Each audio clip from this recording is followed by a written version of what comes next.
Hoje vamos falar sobre a Lei Trabalhista NR1 e entender o que é essa gestão de risco psicossocial que o empregador precisa ter agora. Ele precisa provar que ele tem uma gestão de risco psicossocial. Muita gente não está sabendo como lidar com essa nova lei, não sabe como aplicar isso, e eu resolvi conversar hoje com vocês exatamente sobre este assunto. A nova lei trabalhista, na verdade, ela traz uma velha ordem da qualidade, que é promover um ambiente de trabalho que seja saudável, que cuide da saúde mental e do bem-estar do trabalhador. Então, este vídeo eu dividi em dois momentos. No primeiro, a gente vai entender quais são os fatores de risco psicossociais que a gente precisa observar, alguns deles, e no segundo momento eu vou trazer um passo a passo de como implementar uma gestão de risco psicossocial aí na sua empresa, tá? Então vamos lá direto ao ponto, vamos conversar sobre os riscos psicossociais e entender o que isso significa. Risco psicossocial são os aspectos da organização do trabalho e das relações interpessoais que podem afetar de forma negativa a saúde mental e o bem-estar do trabalhador. Então, a nova norma regulamentadora, ela foi atualizada agora em 2025, vai entrar em vigor em 2025, né? E aí todas as empresas vão precisar incluir no seu PGR, Programa de Gerenciamento de Risco, os fatores de risco psicossociais. Vou trazer aqui alguns exemplos desses fatores e conforme eu vou falando dos exemplos, a gente vai conversando sobre o impacto deles, o que isso significa e tal, tudo bem? Vou colocar aqui na tela para vocês irem acompanhando comigo. Exemplos de riscos psicossociais, então. Primeiro, sobrecarga de trabalho. Então, horas extras frequentes e volumes de tarefa além do que é possível entregar. Isso tudo é prejudicial. A pessoa trabalha além do contrato de trabalho, sempre, excessivamente, e isso está privando a pessoa de usufruir da vida social e familiar. Isso traz um impacto psicológico e emocional muito grande. Então, se existe essa realidade aí na sua empresa, primeiro a gente tem que pensar que o seu processo está mal estruturado, porque se você não consegue entregar o que precisa entregar dentro do tempo que precisa entregar, você precisa de uma gestão de processo estruturada. Precisa olhar para o seu processo.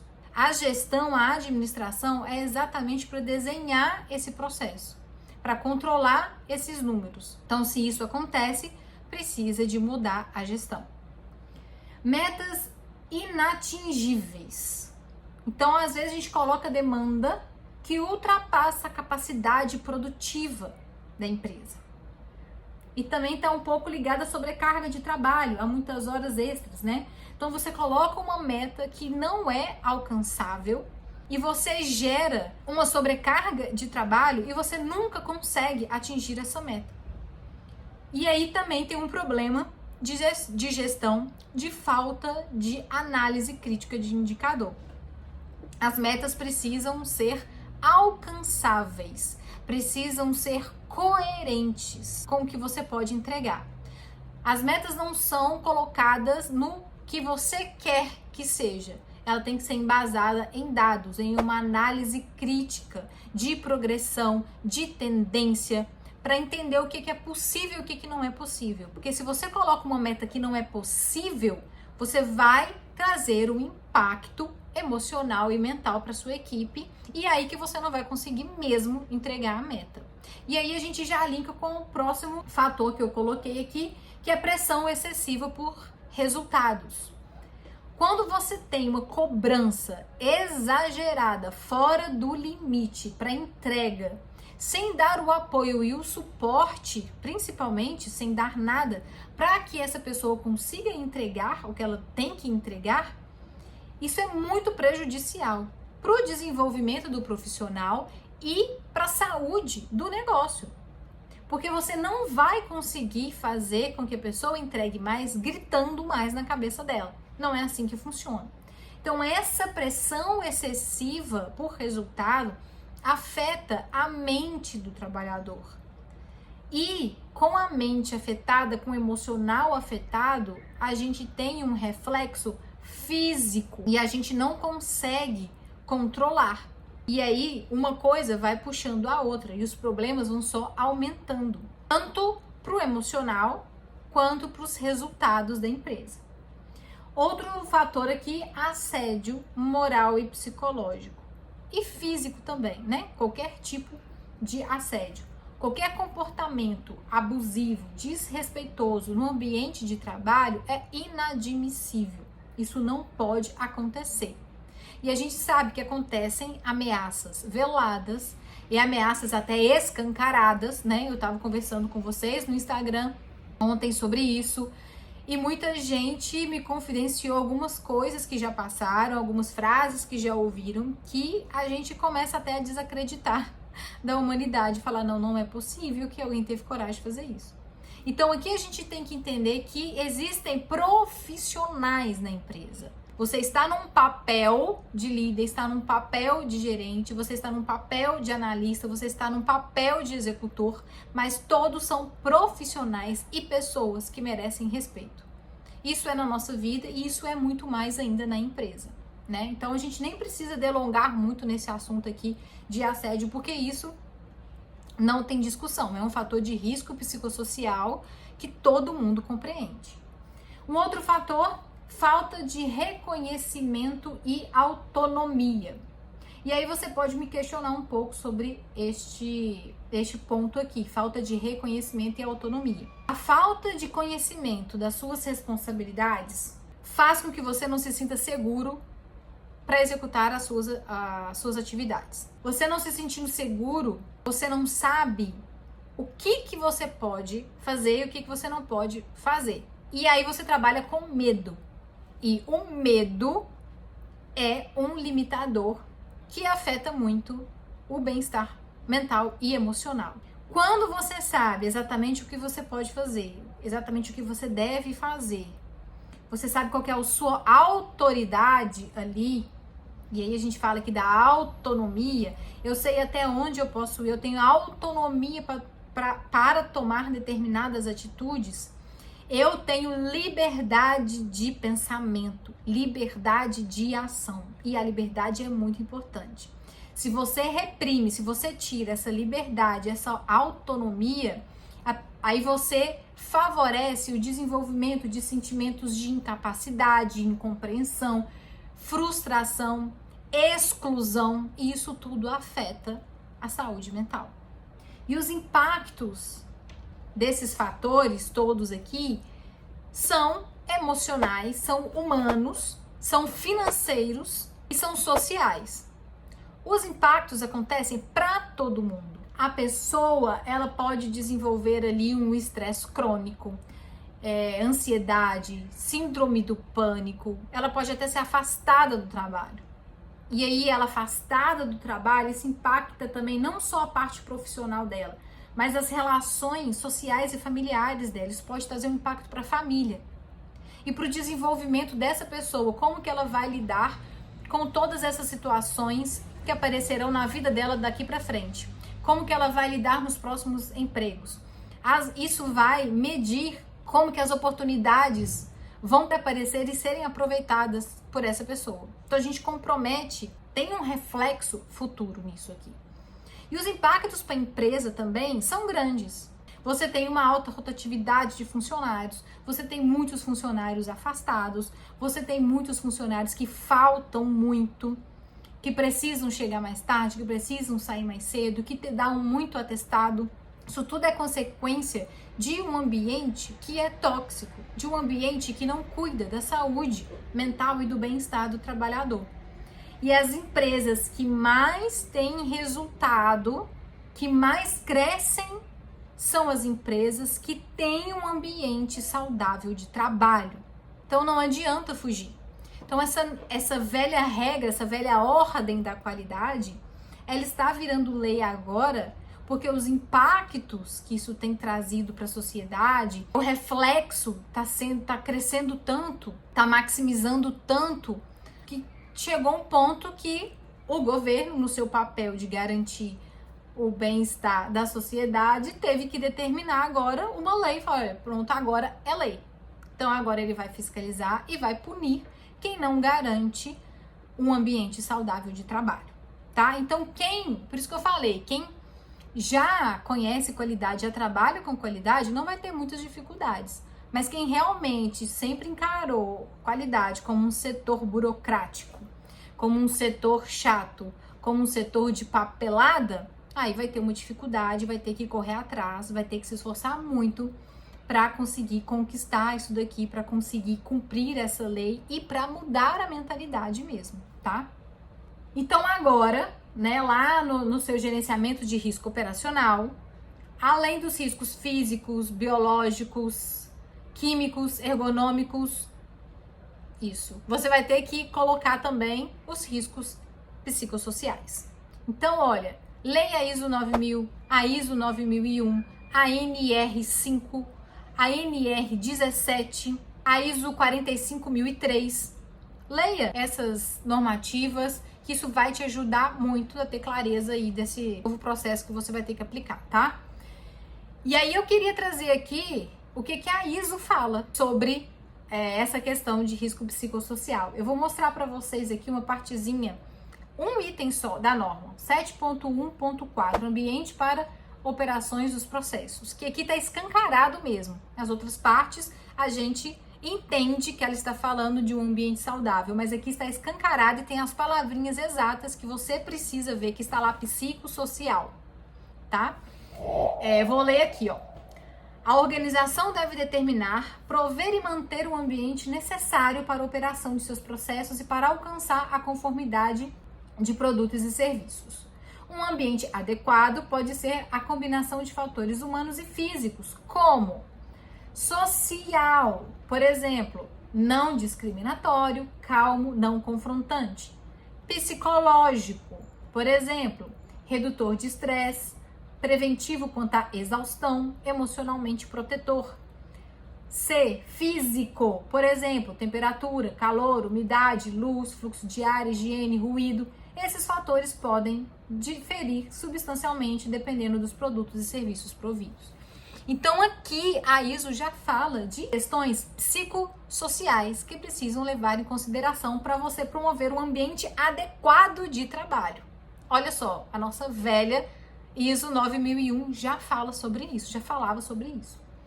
Então, temos aí agora, é lei, né? O que esperar agora, que todos cumpram e que realmente isso se torne realidade, né? Então, vamos lá então para o nosso segundo momento. Vou dar 5 orientações para vocês de como tratar esse gerenciamento de risco psicossocial. Primeiro, identificar os riscos psicossociais. E como você vai fazer para identificar esses riscos? Você vai ouvir os funcionários e você vai observar os comportamentos. Então, ouvir, como você vai ouvir? Você pode ouvir diretamente mesmo, conversando, tete a tete, entrevistas. Você pode fazer um formulário para essa pessoa responder. Pode ser identificado ou pode ser anônimo, né? Dependendo aí da sua situação, dependendo do que for, a pessoa pode se sentir mais à vontade até se for anônimo, então colete essas informações. E aí é importante que você aborde todos aqueles fatores, aquelas questões de trabalho excessivo, de estresse, de falta de reconhecimento, de assédio, sobrecarga de trabalho. Então você coloca esses fatores e colete informações para ver se isso está acontecendo, se tem probabilidade disso acontecer. Coletou essas informações, segundo passo, você vai avaliar estes riscos. Pegou as informações, pegou todos os fatores lá de risco, identificou todo, você vai colocar isso numa matriz de risco e você vai classificar estes riscos. Você vai analisar o impacto destes riscos e a probabilidade que tem destes riscos acontecer. Você vai cruzar essas informações, fazer essa análise de impacto e de probabilidade, vai classificar, vai colocar uma ordem de qual o risco que é mais potente e o que é menos potente, e a partir daí você vai implementar medidas preventivas, tá? Existem algumas ferramentas que podem te ajudar a identificar e a organizar esses indicadores aí de risco. tá?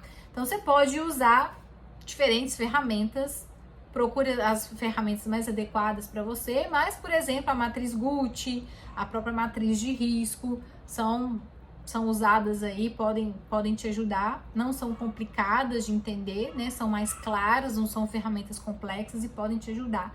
Aí a gente vai para o terceiro ponto, né? Implementar medidas preventivas.